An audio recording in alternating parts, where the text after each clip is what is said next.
महापालिकांच्या निवडणूक रणधुमाळीला सुरुवात झाली आहे। मुंबई महापालिकेची सत्ता कोणाच्या हाती येणार याचीच सर्वाधिक चर्चा आहे।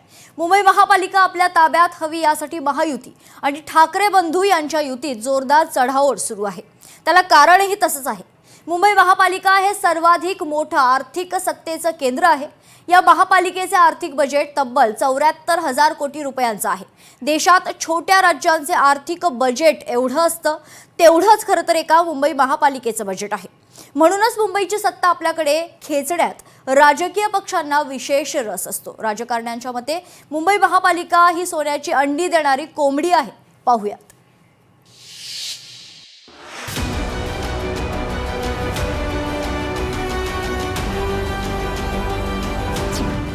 मुंबई महापालिकेसाठी राजकीय पक्षांचं विशेष लक्ष।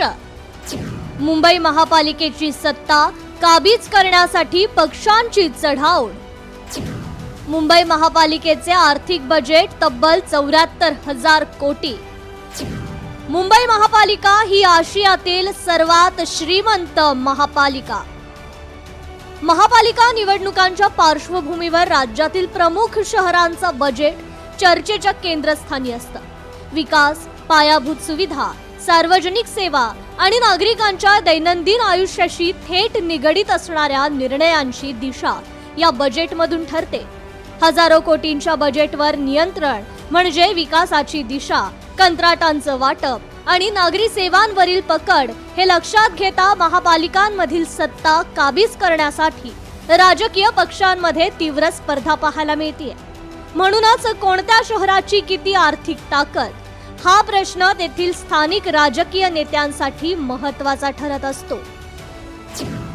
मुंबई महापालिका 74,427 कोटी, पुणे महापालिका 12,618 कोटी, पिंपरी चिंचवड महापालिका 9,675 कोटी, नवी मुंबई महापालिका 5,709 कोटी, ठाणे महापालिका 5,645 कोटी, नागपूर महापालिका 5,400 कोटी, तर वसई विरार महापालिका 3,926 कोटी।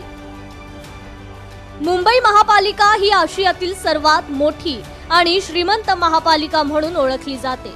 अरुणाचल प्रदेश, गोवा आणि त्रिपुरा यांसारख्या राज्यांचं संपूर्ण वार्षिक बजेट एकत्र केलं तरी ते मुंबई महापालिकेच्या बजेटच्या जवळपासही पोहोचत नाही।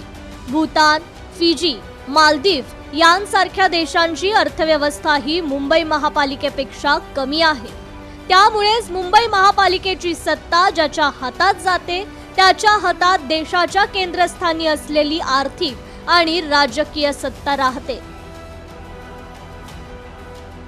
ब्युरो रिपोर्ट, लोकशाही मराठी, मुंबई।